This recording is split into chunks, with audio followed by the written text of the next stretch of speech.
Here we are. Roni Lee. Roger Fisher. How long have we known each other? Well, the girls used to come see me at the Ad Lib in Ann and Nancy used to come see you at me the Ad Lib in 1978. Yeah. Wow. And we know how. Well, now I gave out the year, so anybody that can do math, I'll give you a minute. But it's been a while. Yeah. Yeah. And I played with some of your band members. I think I was in a band with DeRocher and Rosberg in 1980 called The Touch, or 1982, something like that. So we probably met, but I don't think we got to be really friends. We never had sex back then. Who knows? We might have. It's true. It's really hard to say. Who's counting? But, we are so blessed to be in this business, doing such a sacred thing for our living. Yeah. What we do, what we live and breathe to do.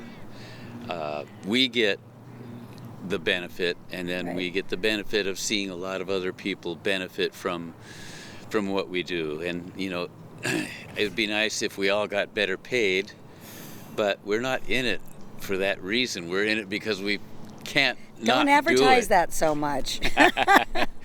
We love. You're right, though. We love music. It's true.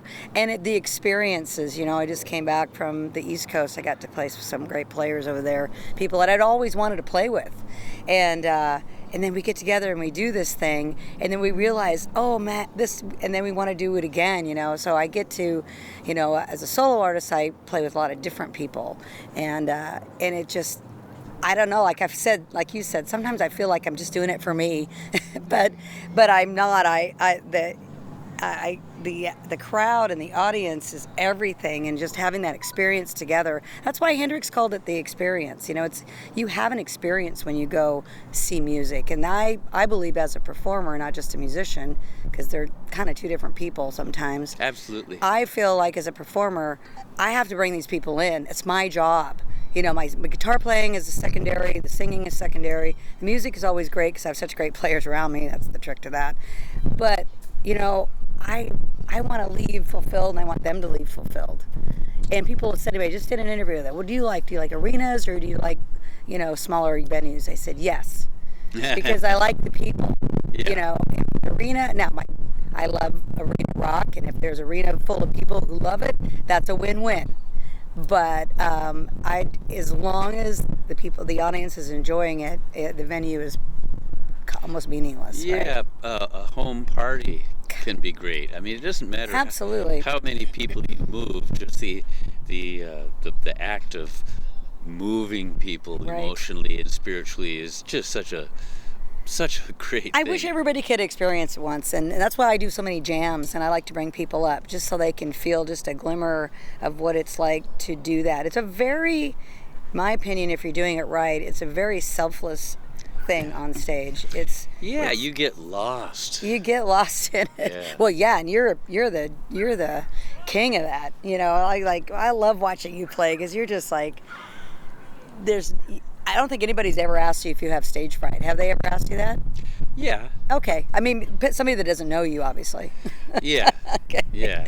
Because Roger's just, he goes up, and you never know exactly what he's going to do. We've made up songs on stage before many times, and they're always a blast. Yeah. And I'm thrilled to have gotten to know you, even probably more so in the last, I'm going to go 10 years or so, 10 or 15 years. Yeah. We've done a lot more things together. So it's really great that Christina has taken it upon herself to rally people and get this thing organized. And besides just being a concert to raise some money, the real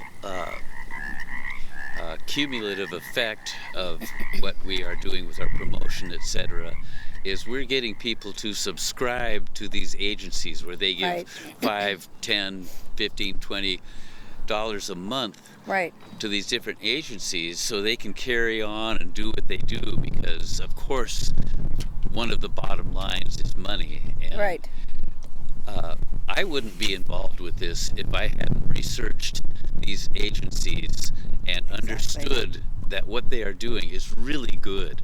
They are really grassroots agencies. They're not just throwing band-aids at Right. a solution. They're doing preventative work, Right. mental illness work, a lot of the things that are the roots of the problem. Right. And I feel the same way, when I talked to her when we first started talking about this, and like I said, I was talking to her earlier, and I said, every time Christina has an idea, most people have ideas, and they turn around, at 4 o'clock in the morning, go back to sleep, and it never happens. Christina's ideas happen. Okay, so if anybody could put this together, it was going to be her. And when she first came to me, she had, the first vision was like, whew, okay. So how it ended up is going to be perfect. And but I got no doubt in you, Christina, that original vision is probably going to happen. But, it takes people like that to envision this. And then she's so great at finding the organizations, like you said, that are not just funnels of money to redirect money to go to someplace else for more money, which we all don't want that. right. But at the same time, I can't directly help a homeless person unless, he's related to me. Some have been. And that's fine. But we want to be able to, like she said earlier, we want to be able to hook up people like us that want to help with agencies that do directly help. And like you said, exactly right, we want to support those agencies on a monthly basis.